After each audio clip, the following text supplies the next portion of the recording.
Hello, everyone. This is Dmel from Dmel Daily, and this is gonna be a video on Dmel Podcast. I have a very special guest here today. It's Gor. We call him Gorritos. We call him Gor sometimes. I don't know if I'm feeling frisky, so we'll see about that. How are you, Gor? I'm good, man. You good? Look, I don't want to make this a boring podcast. This is gonna be one of the interesting ones. Like there is a boring podcast on Dmel Podcast. Come on. So yeah, just to start off, an introduction. Goat is a great friend of mine, and we've been through a lot of crazy stuff. And let's just talk about our uni life, man. Let's just talk where it started, where it went, and where we're at now. Sure. I told you the story. When I was in the army, a friend of ours came up and he was like, there's this program. It's called Politics and Governance, whatever, blah, blah, blah. And I'm like, oh, yeah, you know what? That guy, I hate math. Yeah, So, yeah, let's do I that. relate to that, bro. So, we were sitting there and he said, I'm already applying, blah, blah. And I was just sitting there and I was thinking, damn, I don't really know what I want to do with my life. So I sat down on the bench and I had a 200 drum coin and I flipped it. And I said, this coin flip is going to determine my next 4 years. So I was either going to go try to study abroad or I was going to go to university here. So I flip a coin, it says go to university here. I just never questioned it. So I called my mom and I was like, I'm applying to the university here. And she was like, all right, sure, man, whatever. Yeah, well, And so that's how I ended up here in the first place, just on a coin flip. yeah, but that's crazy to me because when you look at it, like the friendship that we've developed throughout the years, it was based on a goddamn coin flip, people. Like you can't make it up. Like one coin flip actually showed us what we've become, what we've achieved. Yeah. Achieved, you know.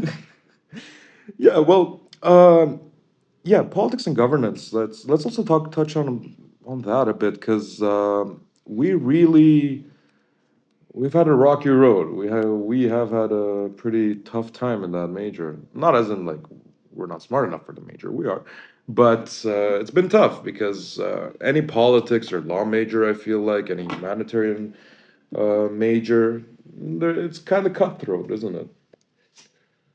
It's not that it's cutthroat. It's just that, like, when we walked into that university, we walked in with, like, a lot of base knowledge. Oh yeah. Because we were actually interested in the topic. So we walked in there and we had ideas, and then we had ideas that we had to kind of shove into these formats that maybe to some of us were like uncommon, or like we had to argue points from certain angles that we didn't agree. The problem with the humanities is that, unlike math, it's not like they give you a question and you have one answer. Yeah. If you are good enough at convincing people, if you are good enough at being likable, you can argue any point from any perspective. And that's the benefit and the not benefit of the humanities, because if you're good with your professor, they will hear you out. Yeah. They will listen to what your argument is and they will judge it based on merit. If you're not good with your professor, they'll just be like, nope, I think I'm a prime example. disagree of with that. this, and move on. But I think that's the thing of it, though, right? Because you're a politics student. Yeah. You're not just a social sciences student. These nuances is actually what you learn, right? Because being good with people, being able to talk to people, being able to convince people, having that like connection with people is really, I think, what politics at its core is. Yeah. Right? So the theory and all that stuff, yeah, that's interesting. That's an academic pursuit. But the practical aspect of politics, and this is something that I find sometimes some of our Comrades. constituents, I don't know what to call them, of some of our colleagues Yeah. lack, is that they're not slick sometimes. Mm-hmm. Right. The first time I saw an email that was sent to somebody pretty high up the chain of command, and I looked at that email and I was like, "You're in no position to make demands of this person. How are you doing this?" And then they're surprised that it doesn't work out. See, but the thing is, it worked at the end. It was that's the funny thing about that story. I know exactly who you're talking about. A good friend of ours. He's going to one day going to be on one of these podcasts as well. It worked because I changed it for him. Exactly. But it's the thought that counts. He tried his best, right? Like, you got to also mention the fact, like, look, you've lived abroad. I've lived abroad, many places. And we have a difference in Armenia compared to Armenia living here and when you've lived abroad, trying to get what you want, you know the ways, you know diplomacy, you know how to talk to people, effective ways of communication, and all that. But then you get some people that are just gonna be Armenians in an American environment, which is never gonna work out. You know, it's Yeah, not Glendale here. It's. it is like Glendale here. I mean, in Armenia, you mean, or No, in no, no, in our AUA? university. It is Glendale. I mean, AUA is. Yes. Yeah, it's Glendale. I'm just not It's gonna deny it anyway, man. No, it is Glendale. Oh I yeah. mean, look, and I'm not saying that for better or for worse. It just is, Oh yeah.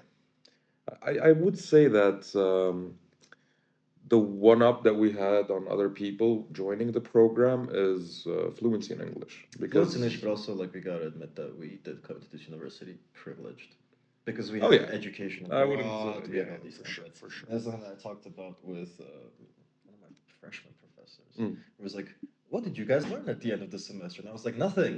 Yeah, And exactly. I stood in front of the class and like I was on the podium and I was like, "I learned nothing," because I knew all of this already. Exactly. And he couldn't say anything because he was like, "Well, yeah, you did." And I was like, "Yeah, but there's nothing wrong with saying that. But you gotta admit, like, when you're doing stuff like that, it can come off a bit gauche.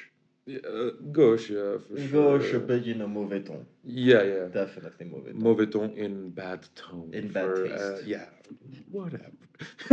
Yeah, he knows French. I know French. We're just gonna talk some. We're See, gonna have some. Yeah. this is exactly the type of shit that I'm talking about, right? Because we kind of were in the cultures that created Oh, the yeah. environment of an American university. Oh yeah. Right? So once you create that environment, once you live in that environment, you grow up in that environment, you understand the intricacies of that environment. Because I can guarantee you that in like Yerevan Petakan, the Armenian State University, Yerevan State University, it's not the same environment. Oh hell no. It's a very different type of interaction you have with the staff, with administration, with the faculty. But like the type of interaction that you're having here with the people at an American, a Western university, Oh, yeah. just put it that way, right? They're kind of the hierarchies of power, who can say what, how you address certain people. These like little nuances that you can only know if you live through it. Oh, yeah. And if you compare people in the first year how they were interacting with people, now in the fourth year how they're interacting with people, right? It did change, Of course, yes. right? Because you're right, there is that cutthroat element. There is that cutthroat element, but that cutthroat element It comes with evolution, would you no, say? no, no. It expresses itself in civility, Mhm. right? Those little ha ha he he. Those are like oh ho ho ho. All of that. Those pleasantries is where it becomes cutthroat because Armenians are very famously not good at pleasantries. Oh yeah. We take everything to heart. We're very emotional. Oh yeah. Right, which fair enough. But those pleasantries is where the nuances kind of come. If you're good at pleasantries, if you're good at small talk, because in Western societies, maybe not all Western societies, I know the Germans and the Austrians, they despise pleasantries. Oh, They yeah. hate small talk. Well, you can see it in their face as well. Like it Look, says I it mean, by it's itself. their culture, right? Yeah. That's how they decided that they. By the way, I was organize born their in life. Germany, so I'm not dissing Germany at this point. Yeah, and I lived in Austria for like what 4 or 5 years. Oh yeah. Yeah, don't like it there though. Ain't nobody fighting you about that. Listen, but like Anglophone, Anglo-Saxons, right? The Yeah. British, they're very famous for their Oh, yeah. pleasantries, right? That they're like They're their honhos and their hahas and their hihis, like, Yeah. and that's cool. That's one way to organize your society, But it's interesting how it's in those pleasantries that you start to understand who kind of how the hierarchies of power are shaped. Exactly. Right, because for example, a professor can have certain pleasantries with you that you can't have with them.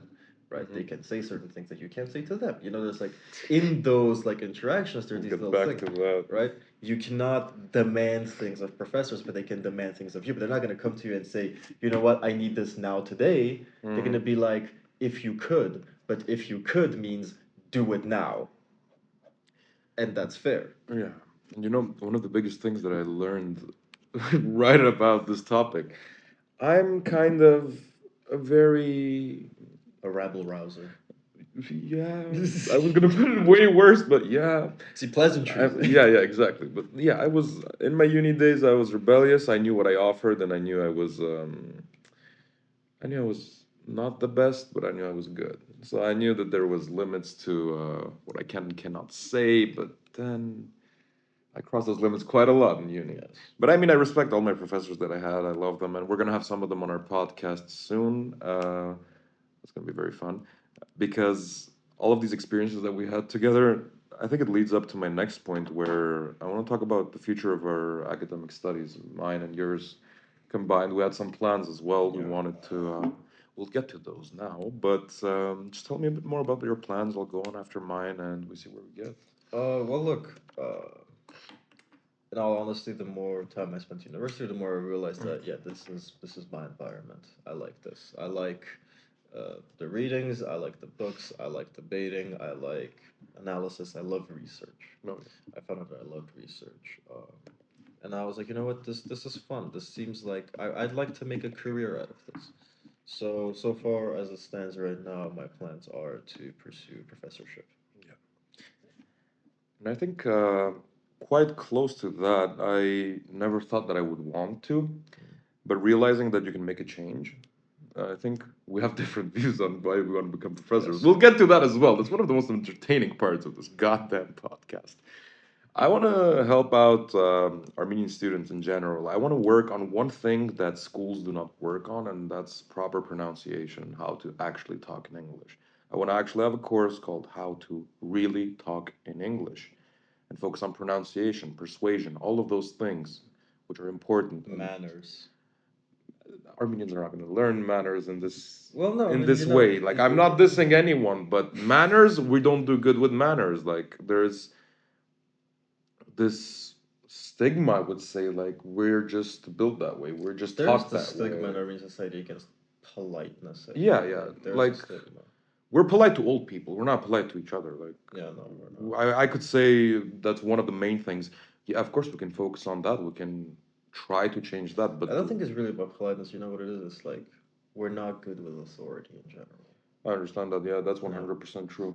Because a lot of folks will have issues with their professors telling them to um, do their homework No. or show up on time, which I mean, it's not usually a topic that's addressed because I went to uni in Europe as well, Mm. right? If a student didn't show up, they would just the professors wouldn't chase after them or tell Yeah. them no. They would just be like, okay, you're not going to show up. Okay, like 1, 2, 3 strikes, you're done. Whatever, like leave. Yeah, exactly. Right, and once the professor said leave, the student wouldn't really sit there and fight them about it. Mm. Right?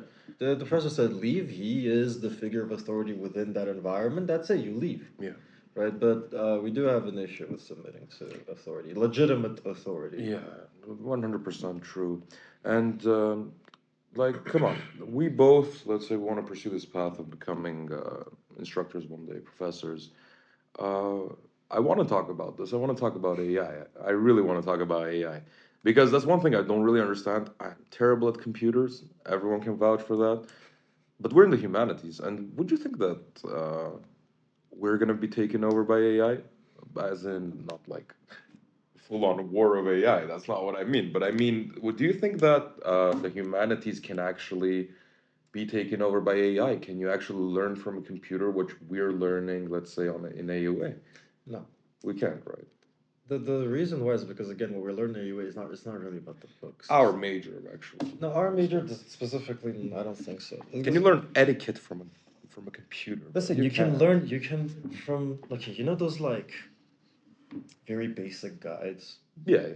Those like guides, you know, like guitar for dummies or like you know whatever Mhm. something 101.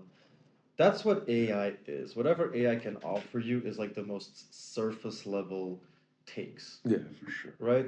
Because the ability to analyze, to draw connections, and all of that stuff. Look, we have a big surge in statistics in humanities, right? There's like whole social statistics in social sciences, statistics in humanities, right? Because things that we got through more or less essentially guesswork or like very solid analysis, right? Because we sat down and we thought about these connections, right?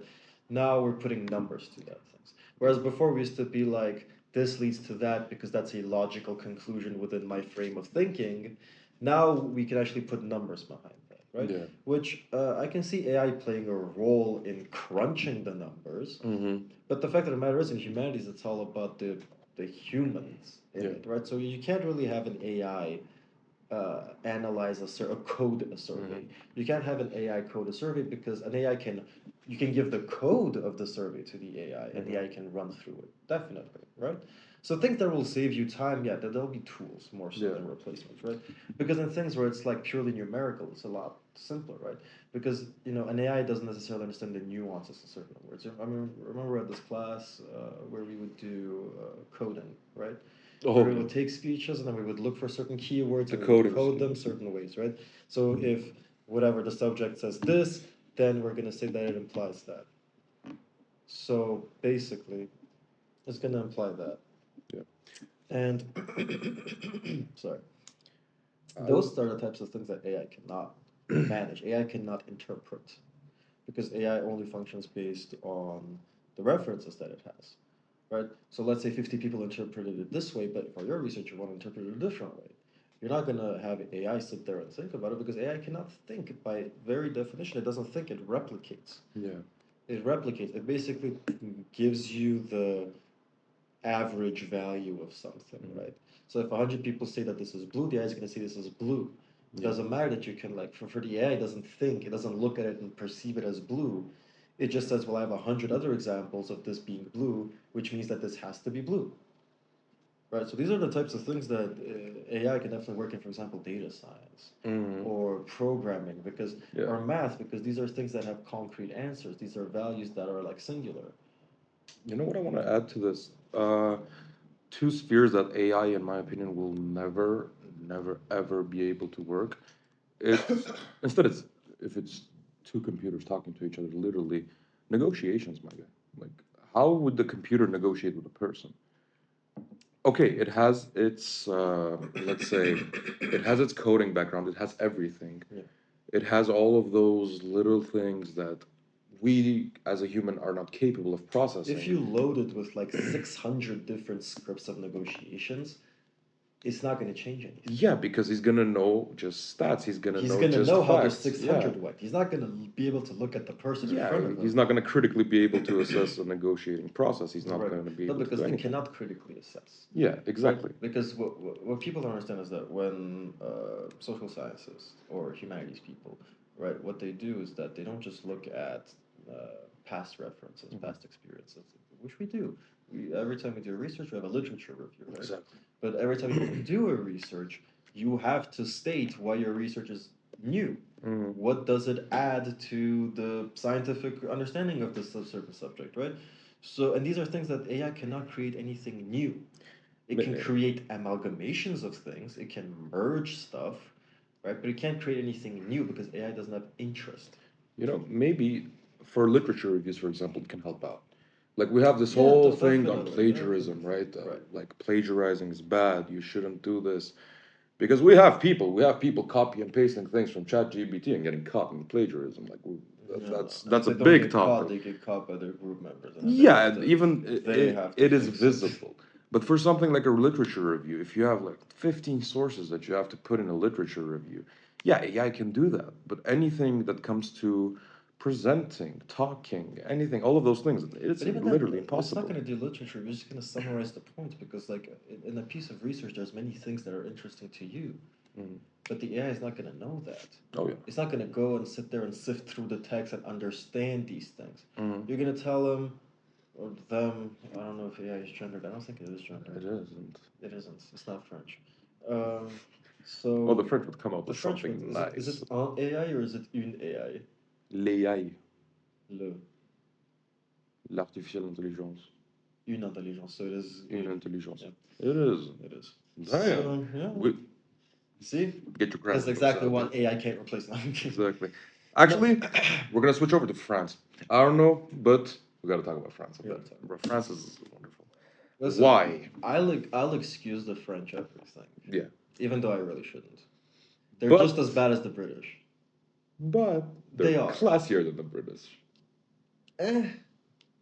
Classier. I mean, I don't know. Like, they're better. Listen. Quote no, they're better. Listen, you know what it is about the French? Full disclosure, just as bad, if not worse than the British.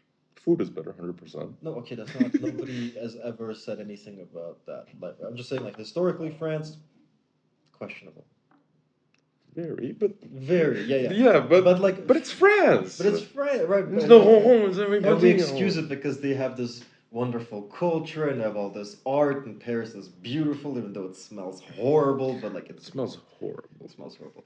Paris is the New York of New York smells better than Paris. I was in New York this summer. Yeah, it smells better than Paris. But Paris is Paris. But Paris is Paris. Come on, everyone wants to go to I Paris. was like, go to Paris. Like, if I give you a ticket to like Paris or like, actually, I don't know. Would you rather go to London or Paris? I would never want to go to London. Yeah, no, same actually. I don't know, like, What's just the point? remember the Bitcoin meme, bro. Yeah, just remember the Bitcoin meme. Yeah. And by Yeah. the way, it's really entertaining for me that France has become for us Yeah. like we would go to AUA and we want it to be different because like you want to talk about some people and you see some people and you're like, eh. And we're always like this dressed nicely and all that and like, mais regarde qu'est-ce qui s'est mis là, c'est quoi ça? No, but it's not even that. Listen, like, It is, bro. Come on, they want to know. listen. I mean, you know what? When I went to AU, when like the semester started, Jesus Christ. It was crazy. No, I saw the freshmen. I was like, good God. Yeah, well, we were older already. No, I felt like a grandpa. Yeah, we were. I felt like a grandpa. You know what it is? There's like certain things they're just a constant. And like I see people, I'm like, oh my God, that was me. Yeah. That was me 4 years ago. And that's, oh no, you guys are gonna be terrible together. Don't do this. And like, but I know that they have to go through this. They have to listen. They have to have the failed relationship. Oh yeah. First year failed relationship has to happen. It just has to. It's like a rite of passage, you know. Like you just have to. You remember the amount of stuff I used to do for the new freshmen? The videos, the gatherings. I would never participate. He would never participate. There is to this this thing. day, Yeah. I'm still not in the group chat Yeah. We had this. by choice. I don't know. We're on YouTube. We can't say that. So basically, there is a social media platform. It's blue and it has a big F in it. So, so we had this group chat there, right? And yeah, he had an account on that. No, I don't. You do, bro. I do. I just. You don't have the password, and he has a picture when he was like 5 or something. Yeah. Yeah. We're old. In that case, we're old. No. But yeah, we had this group chat. I would organize this, that. I would help everyone out, and I was like, my ass was fuming, bro. Like I was going insane. But I was helping out people, a lot of them, because they were young. They didn't know most of the things. Yeah, I know. Listen, if they had issues, they could come and ask me personally, right? Yeah, but no one would ask you because you would be like this. We would be like that. Don't even. Okay, don't so even. what's the problem? You're telling me They're children. You're telling me I look intimidating? Look at me. You look intimidating. I don't. I just have a beard. Yeah, listen, you look intimidating until you like start talking like, oh, this guy's actually very sweet. I don't look intimidating at all. Yeah, but you're talking. When he talks, like now he's actually talking proper. When he talks, like people get scared. You know. No, they don't. They do. Who? Don't be shy. It's the Men Podcast. We don't hide anything here. We're just. Listen, I just remember because you know the funniest thing is I dropped out of law school. I failed. I remember that. Yeah. So when I came to this uni, I thought it was gonna be the same. Mm. But I don't know what happened. I guess my frontal cortex like developed or something. Yeah. Right, and I was like, oh no, actually, you know what? Let's not be stupid. And then I wasn't. Yeah, but I'm just gonna like praise him a lot a bit because Goda's actually one of the most interesting guys that I've ever met, and that's a fact. He can literally talk about anything, and it would be entertaining. That's why he's on the Dmel podcast. But with the Dmel podcast on YouTube, the Dmel show, the Dmel Daily on the other platform that's like a camera with the or with the pink or purple. I don't even know. It's like a purple border. It's a camera inside of it. Yellow to pink. You remember that F that we talked about? Yeah, that F. It's the same. F's Like it's the more same. hip cousin. Yeah, exactly. The more hip cousin. The more hip cousin. Yeah. The cool cousin. So yeah. The cool Derek. You know what Yeah. I mean? It's like the same dude with like the glasses, like the cool. Was it Derek? How am I pull it up? Yeah. I think it was. So we just got the nod from our editor, and he says yes. By the way, we'll talk about something weird, bro. Damn, bro. I want to talk about something like sad a Are little we bit. finally doing the Santa Claus Yes, we are. Marxist feminist We are. literature review? We are. Look, I realized that I became old when I became Santa for some people. And you're like, as a kid, we're gonna go down that road, bro. Okay, Yeah. we're good. You're a kid, you always wait under the Christmas tree. You wake up and there's a bunch of I presents. don't know why I think I'm a sociopath. Why, bro? Because I tried to catch Santa in the most like planned out methodical way. Oh, yeah. You want to hear that? Hell yeah. Listen, so Give it to the when I was crowd. like what 9, 8. I was 8, and I asked my parents. There was like these toys. Remember those like spy gadget toys? Right. There's one where it's like a tripwire. It's like a little laser, and if something crosses it, it like It sets beeps. off an alarm. Yeah, Right. Right. So I asked for that from Santa. I had already my doubts.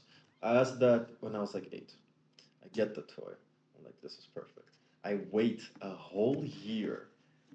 The night of Christmas, I set it up next to the Christmas tree. Mm.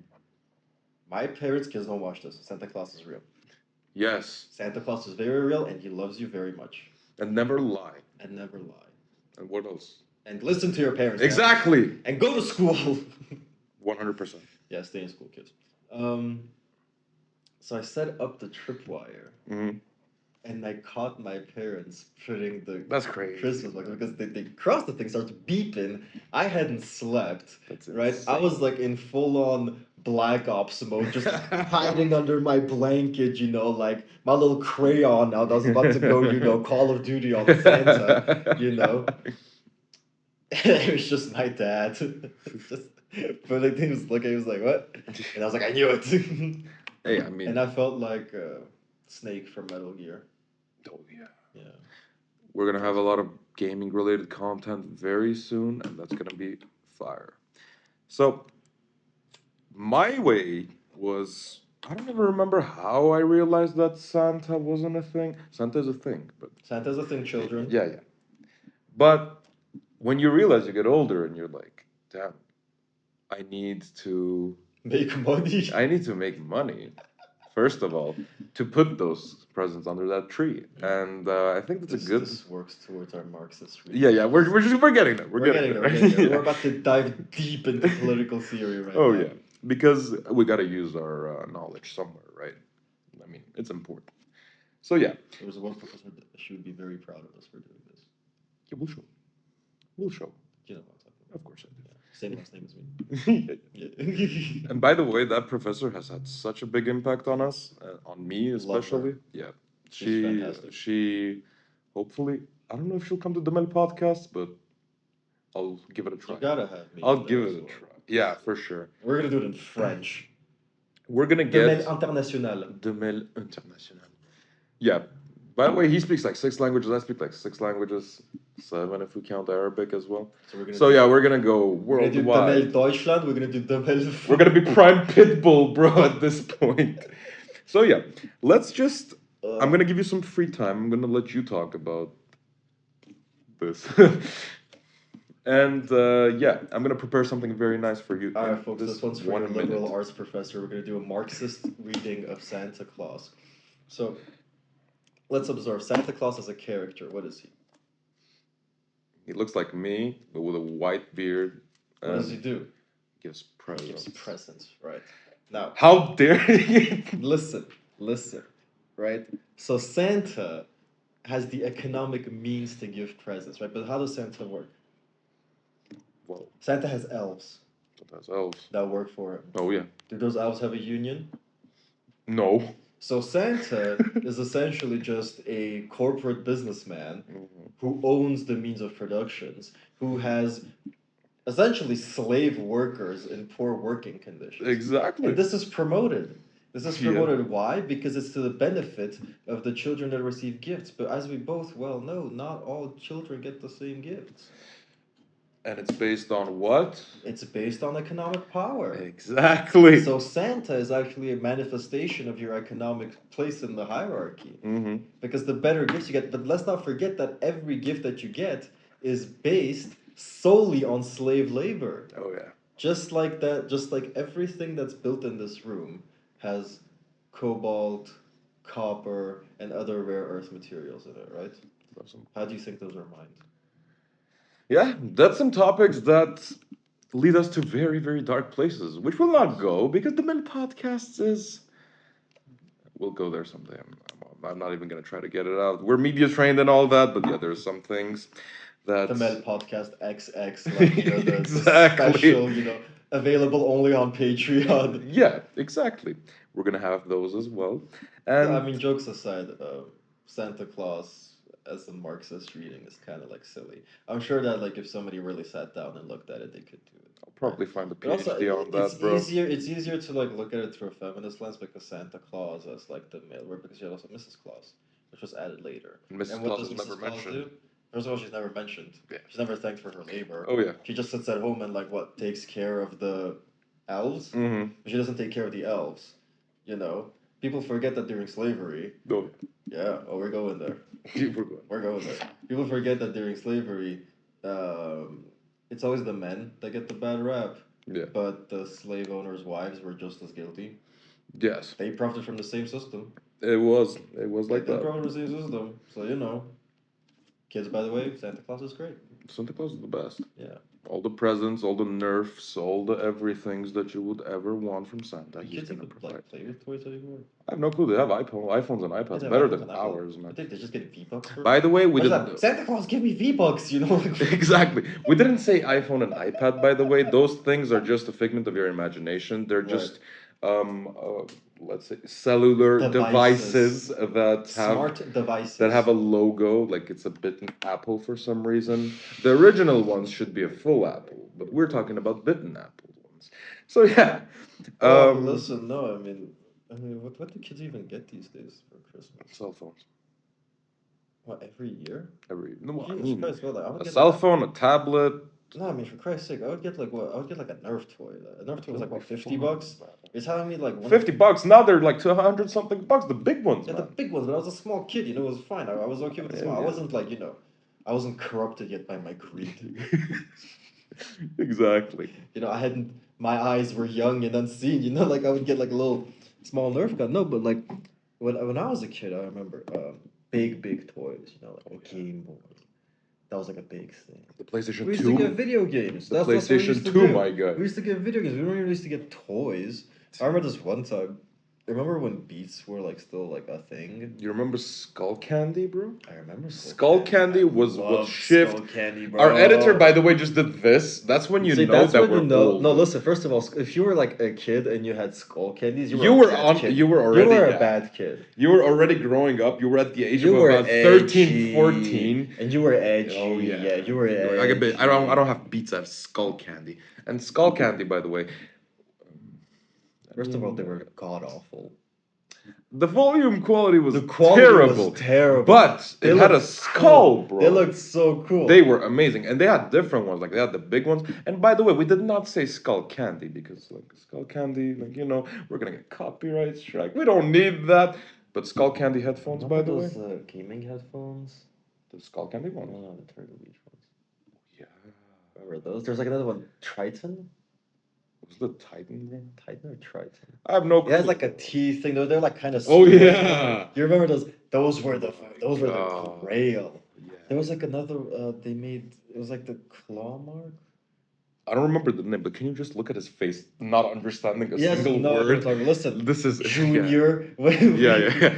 I'm gonna teach you something, huh? I'm gonna teach the Back viewers in my day, who were we had born headphones. post 2004, yeah? Who were born anywhere post like 2003, 2004, right? Skull Candy. If you wore that, we You wore were a that. bad kid. Yeah, You were a bad we were kid. rebellious and we School were. candy Yeah. was like for the edgy kids, and then like the people that had more money, they would get like what the beats, like The actual Beats. yeah. No. And the Because- beats were only solo. And do you remember the monster beats when they came out? I do Yay remember the big. big ones, yeah. And they had the loudest voice from any headphone. Like today, it's 2024, and I cannot God, find a dude. headphone like that. They wouldn't have the ear warnings back in the day when they actually had the warning sign. Like now, they don't even let you put the volume up if you don't like press OK, press yes, I agree, I want to be deaf someday. Before, it would just be like stereos in your ear. That would be crazy. No, you know what I remember too? It's just like it's crazy. Remember the swag era? Oh, Saggy pants. That was before Justin Justin Bieber Bieber. released Swag. That was before that. swag was becoming a thing, and the guy really Swag goes was like hard around about it. 2011 Yeah, to yeah. 2015, I want to say. It lasted, man. It lasted like lasted, 4 years. It bro. was a whole era. Now we have what? We Yes, have we had. Sigma. We have Sigma We now, have, bro. yeah, we have Skibbity. Skibbity toilets. God, We I have sound like my our editor was grandpa. just mewing, by the way. Let's just mention him. Like you saw it. Yeah. But my favorite time has come. Actually, both of my favorite times of our show. I want to talk about one thing that every guest on the Mel podcast has talked about. What's your favorite book and Oh. why? All right. This is We're solely going there. he thing because I already talked about my We're favorite book. going there. All right. Yes. Listen, favorite book. Runaway Horses by Mishima. Yeah. It is a fantastic book. It is my favorite book by like a very wide margin. Like a very, very wide margin. Changed the way I look at the world. Actually, there's two books. There's that one, and then a book that actually changed the way I look at just the world in general, but we're going to talk about that later. Yeah. Runaway Horses by Mishima is, without spoiling too much, because it is a wonderful book if you read it. It's set in early 1900s Japan. And at the time, what was going on is that they're basically getting, there's an industrial revolution going on. So a lot of the old ways were getting like left out for more westernized kind of ways, especially in the army. So you didn't have samurais and their retainers, and you didn't have this like whole military caste system. You would have just a standard westernized industrial army where you had soldiers and generals and lieutenants and all of that stuff, right? And a lot of the people they would rise up against, they say we're losing our national identity, we're losing Japan's way of life. And it's there's two characters in the book. There's this 40-year-old lawyer who's very westernized. Yeah. He wears suits, you know, he's a lawyer, he's all about progress, and like he's very square. Yeah. That's his thing. He's very like practical, and he's very, you know, squared away. And then we have the another character, the younger kid. This is like a trilogy, by the way. It's like the third book in a trilogy. You can read it as a standalone, but it hits a lot harder if you read the books before that. Yeah. Golden Temple at Dawn, I think, and then the other one I forgot. But Runaway Horses is my favorite one out of all of them. I think it's the second book actually. I don't know if it's the third book. I'm not entirely sure. I forget. The younger kid, he comes from like a very traditional family, and he trains in, you know, the sword fighting, and he's like, you know, swordsman, and he's very traditionalist. He wants to preserve traditional Japanese culture. Yeah. And it's this clash between like this older, more practical view at life. You know, this man that kind of like gave up on the romanticism of the past. This man that kind of grew to understand the practicality of maybe what the West was trying to enforce on Japan, what the ruling caste saw as better for Japan versus this like youthful fervor, this romanticizing of the past, these, you know, values, these very old school values, right? They're very like, I want to say like, you know, not self-sabotaging, but like very like self-sacrificing ways of life, you know. That thing that just kind of burns at you, you know. You kind of lose as you grow older, right? Because as you grow older, you don't really do reckless things. You don't do things for maybe necessarily the values of it, or you just look at it and you're like, you're judging it like very coldly. You're like, I can do this and I can do that. You don't really dream as much. Yeah. And it's this clash between these two characters, and like how they develop throughout the story is very beautiful. It's very, and the ending is gorgeous. And it's one of my favorite books. It takes a long time to get into. It's like 40 chapters. Like the first 20 chapters are just setting up. Yeah. It's the setup for the next 20 chapters. It just builds up, builds up, builds up, builds up, builds up, and there's like a very sharp build up. I should love that, bro. You would love that. It's a fantastic book. It's honestly, it really helped me kind of understand where I stand in that dichotomy versus like the very practical versus the very like passionate. Yeah. Right. But these like self-destructive kind of values, right? That when you're young, you don't really care. Yeah. Right, because you don't have really anything to lose. You haven't built anything to lose anything. So you're okay with just throwing yourself at it with reckless abandon. And you're going at it and at it and at it and at it, and you just keep going because you have this passion, you have this thing that fuels you, it consumes your entire being. Because I remember when we were kids, everything mattered. Oh yeah. Everything mattered Everything was so much, right? You would like I remember I used to play CS:GO a lot. Like I would like up rank, and that would like the best thing ever. Everything mattered so much. And as you get older, things matter less, and then you're like, okay, well, I still gotta go to work tomorrow. You know, life kind of beats that passion out of you, those principles out of you. But what the book really addresses that maybe at its core, those youthful values, that empathy, that need, that desire, maybe it wasn't wrong at its core. Maybe at its core it did have something right that you lose in the pursuit of like just being able to live day to day. Yeah. Right? So you give up all these things, these like grand ideas, right? That's why like people say it's easy to be, like when you're young, you should be a communist because you should have all this empathy and you shouldn't sit there and think about the economics. You should want everybody to be able to have a house and have a job and feed themselves, right? And as you grow up, it gets beaten out of you because you're faced with just the economics of it and the real life of it. And you're like, it's such a mess that you'd rather save yourself, right? You lose that. You lose that passion. You lose that empathy. Some people don't. I didn't, right? But it is interesting. Yeah. It's very interesting. If you read the book and you really read the, first of all, it's gorgeous. The way it's written is beautiful. You're really like, I hate landscape descriptions. If you've read Sasson David, the big one, you know that he talks about like a mountain for like 6 pages, right? And then you think, oh, it's the battle scene, and the battle's like, the battle came. It was successful. Was and like, we spent 6 hours talking about like this one rock on this mountain and how the like the and like look, it has its place. It's very beautiful, right? Like you can say, oh, there's so much symbolism in the way the twig was described. Sure. Okay. The twig. I bet it. Because what is a twig?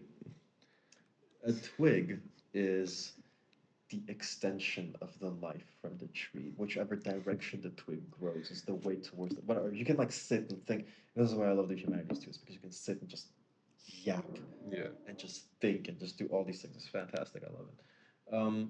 Runaway Horses. Fantastic book. Runaway Horses, everyone. And yeah. And then the other one, which is The Golden. No, a problematic book. It's called The Wretched of the Earth. Uh-huh. And it's by a freedom fighter for Algeria. He wasn't actually born in Algeria. Frantz Fanon, he was Caribbean born, I'm pretty sure.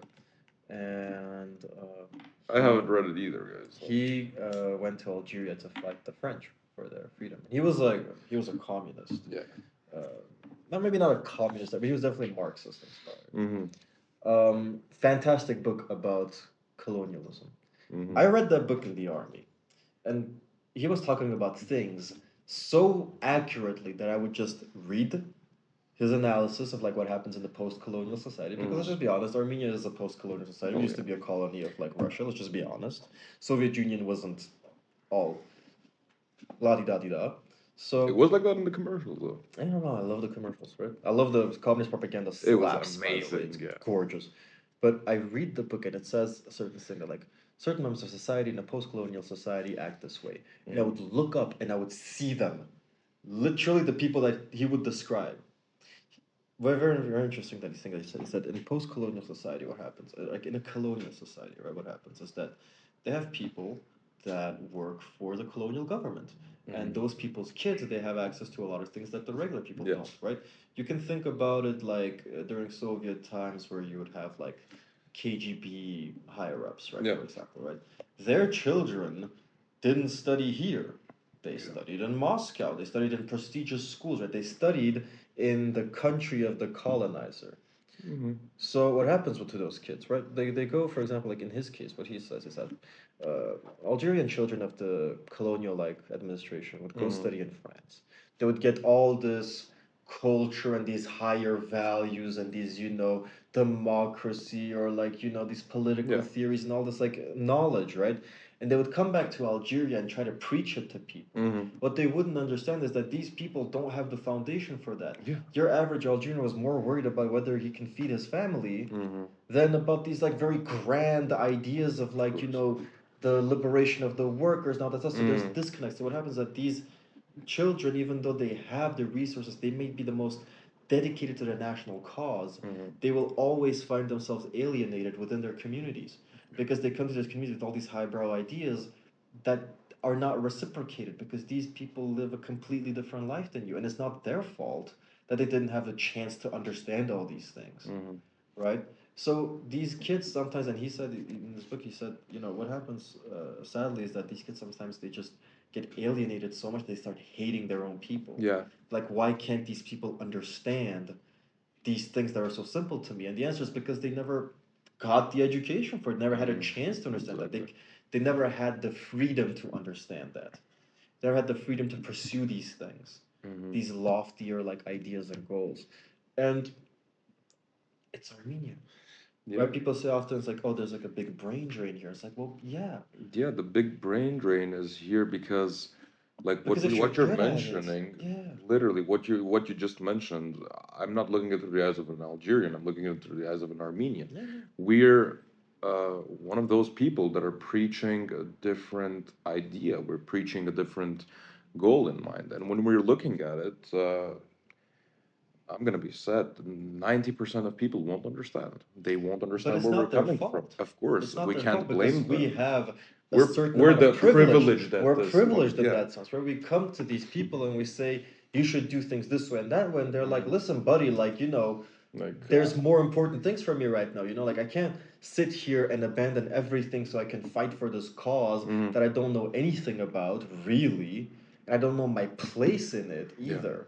Right? It's like right now I know where I'm situated. I know how I can somehow move up the ranks. I know I understand the system that I'm currently in. You're coming here and you're saying let's just completely demolish this system and go for it with a completely different system that I don't understand where I'm gonna fit in. So what happens is that these people that have these like loftier ideas or these loftier goals, like these different ways of life that they want to pursue, is that you know, the second they get an opportunity from abroad to join people of similar, you know, like thought. thought, maybe like lifestyles more so, right? At the end of the day, they just say, you know what, I'm never gonna be accepted here, Yeah. but they're never gonna be accepted there either. It's always gonna be this loop that you're not gonna Yeah. understand where you fit You're in. not gonna understand where you fit in because you know it's just that thing where it's like, remember that Jay-Z song Which one, bro? OJ, Yeah. the story of OJ. Yeah. Yeah, that's what happens. You basically become OJ. It's like I'm not black, I'm OJ.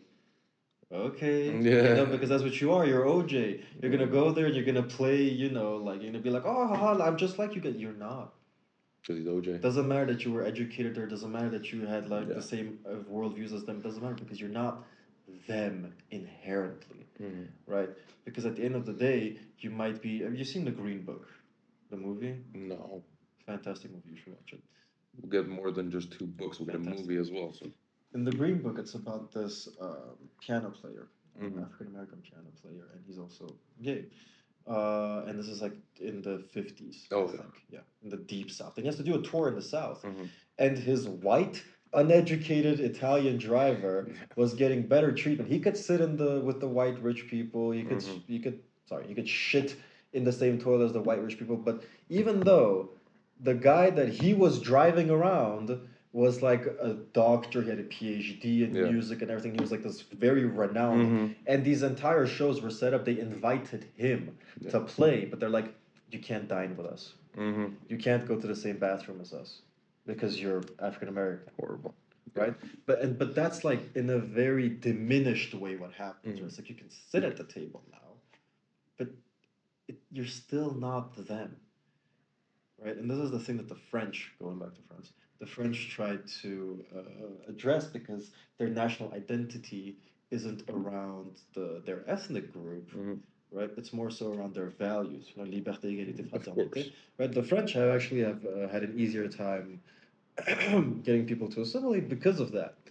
Because I said to be French is not to be white or to be from this region. To be French is to have these values, is to believe in these things. And that's something that everybody can do. Everybody can just decide, you know what, liberté, égalité, fraternité sounds fantastic to me. I want to go there. And the French are like, yeah, sure. I'm not saying it's still not the same.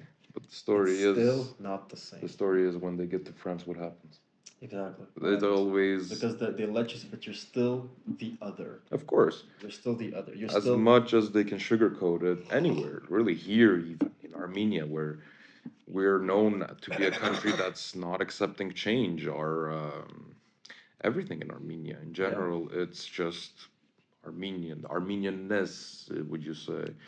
It's everything. The monoethnicity. All of those things are highly rooted in just being us. But But that us it's is very even out. performative. It Us is. is very performative because you'll see, right? We always like to go on about how we're a very Christian country, Mhm. Christian values, Christian this, right? But our Christian values sometimes end at just doing this when we see a church or It's wearing a big cross. yeah, and what I want to get at as well. First of all, awesome talk, dude. Literally it, and yeah, you'll bleep that out just in case. I want to get into something more fun, a little bit. All right, let's go. Imagine we're in France right now. Yep. We see McDo, bro. McDo, by the way, we did not say McDo. It's just two golden arches. The golden arches. The golden arches. So McDo, you're gonna blind rank 5 foods from McDo, my guy. Oh, easy. And there are some good ones, and there's a very, very, It's not even very. a competition. It's not even a Not competition. even a competition, bro. Nuggets. Wait. You're gonna blind rank them as I say them. All right. McNuggies. First place. McNuggets, first place. McNuggets Everyone, is the first. everyone puts place. McNuggets at first. Because it's the best thing they make. I would put it at fifth. What? I don't like McNuggets. Whatever, man. I mean, I would eat it. Like, you know, the 20 pack? I would eat it. Listen, you know what's my guilty pleasure? Listen, I get 20 nuggets, right? Like, I eat, let's say, like 15 of them. I leave 5 of them In the overnight. fridge? Nope. Outside? Just out in the open, room temperature. I come back the There's a next story morning. for that. I eat that, bro. There's something about it, like it has hits the texture of sand, but it's amazing. All right. Blind ranking. So, McNuggies, Number 1, McFlurry. strong 3, You're weird. A Big Mac.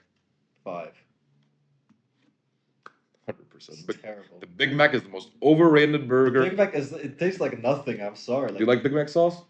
Yeah. I hate Big Mac sauce. Just because of the gherkin inside of it. All right.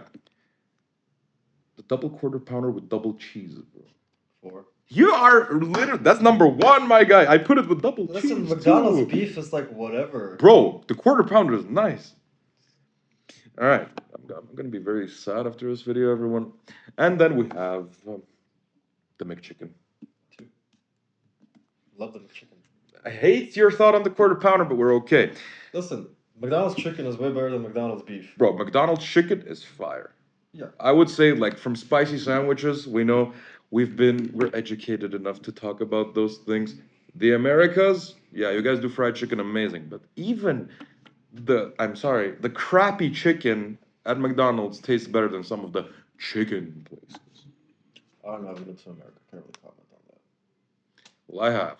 And McChicken is a strong 2. By the way, fries should have been in there because McDonald's fries slap. McDonald's fries? Yeah. You would put it at 1. I just put McNuggies, bro. I would put nuggets at 1, fries at 2nd, then it's the McChicken. You know why I didn't put fries in there? Also, when I was in Georgia at this thing, they have this like new, like Italian style burgers. They have it in Georgia. Like, it's per country they have this different type It of stuff. slaps. It's so good. I bet. So it's like a chicken patty. You can get it in beef as well, and then it has like this fried mozzarella thing that has like. Oh yeah, the tomato mozzarella sauce. patty. Yeah, but it's also tomato sauce. So it tastes like a little Yeesh. pizza, like a pizza and a burger. It's fantastic. Yeah, McDonald's. I mean, we did not say McDonald's. We said the Golden Just roll with Arches. it. Yeah, I mean, we already said too much, bro. Just a funny story. This one's a bit of my time. In 2015, I was one of the best students. I need a cigarette for this because that person is never gonna see this podcast, and he's gonna hate me for sharing this. We go to China, right? I'm supposed to go to Dalian University. Dalian is this place where, like, as you said, the privileged go. Dalian is like the place, like former presidents, a lot of very sketchy people have studied in Dalian, and it is amazing. It is beautiful. So we go with a group of 40 people. I'm supposed to give a Chinese exam, right?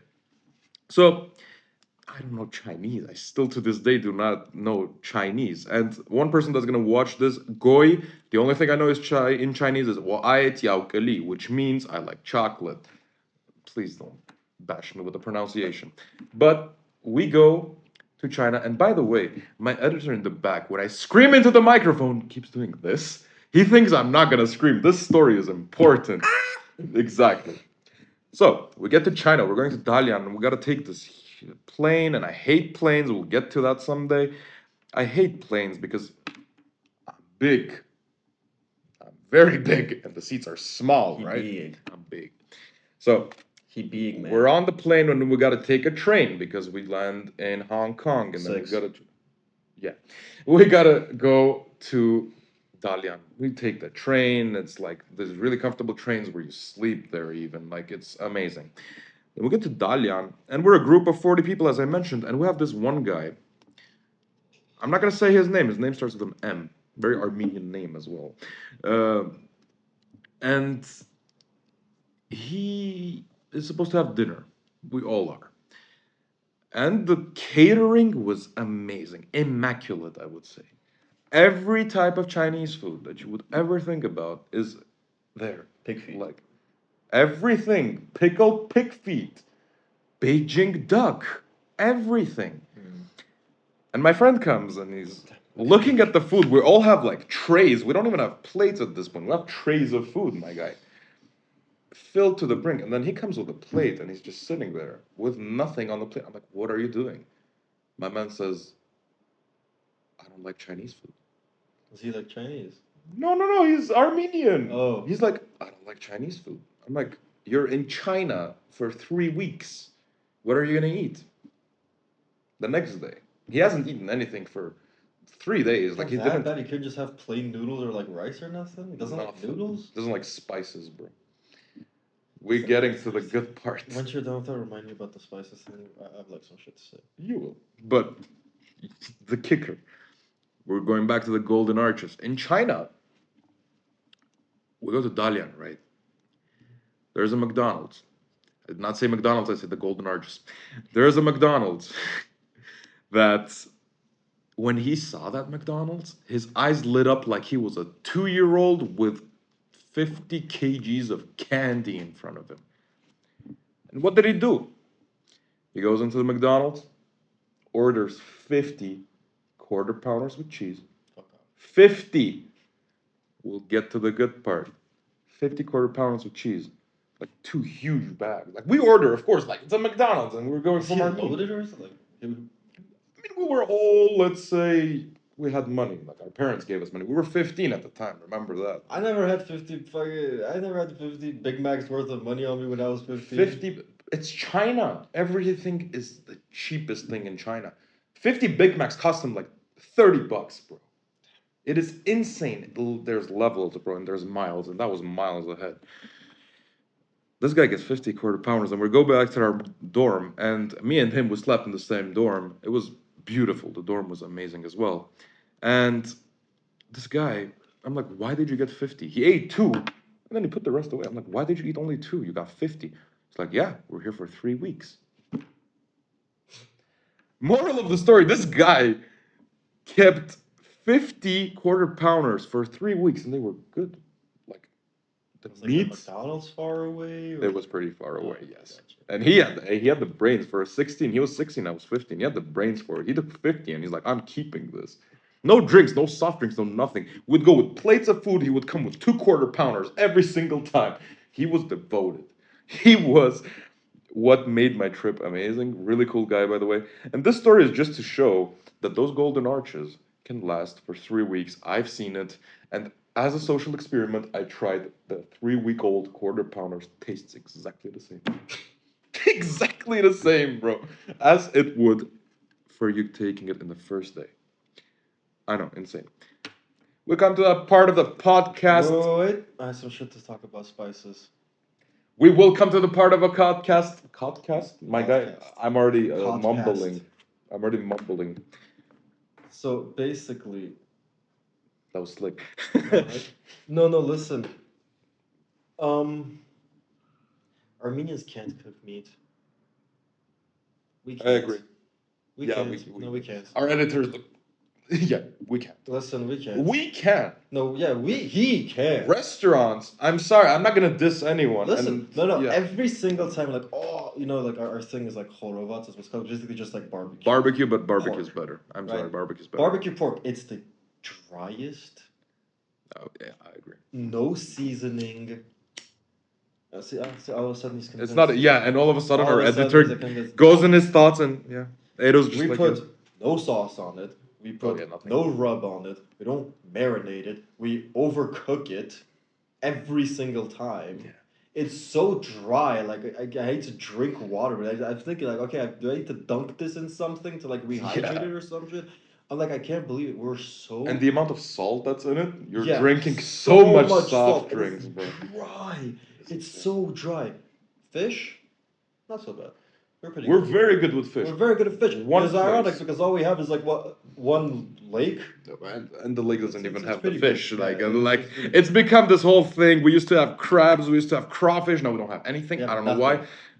Well, We used because to have fresh water. because crab. that fresh water, it was good enough for the fish to live in. Now it's not that good No, enough it's not for because yeah.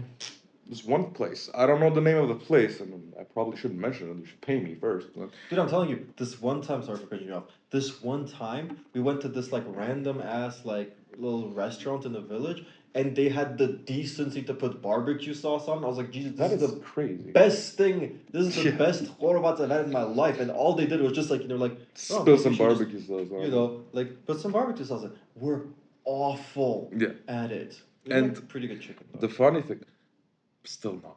Still not. Funny thing is, when we cook, usually we have like these big gatherings, right, with friends and everything. We have marinades. We've been cultured on that. And when people eat it, you see their eyes light up like they've never eaten meat before. Like it's crazy.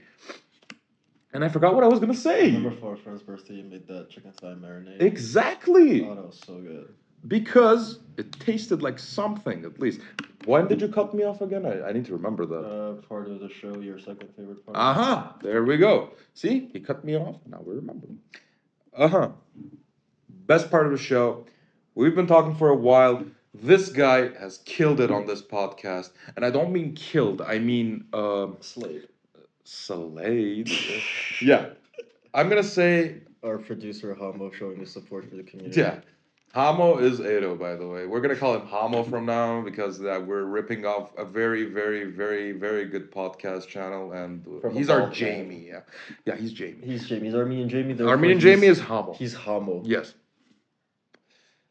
Best time of the show. This is where we relax a little bit, and it's time for advice. It's time for crucial life advice that we always give. And this guy cannot keep a serious faith if my life counted on it. Yeah. He didn't know about this, but Gorritos is going to give you a TLDR of. Let's pick a topic for today, shall we? He's going to give you a TLDR on how to become successful in France. In France. In France. On the spot. This always happens, and no one is. No idea. Well, you got to think about it. You're on camera. I talked about me relaxing, not him. Chain smoke.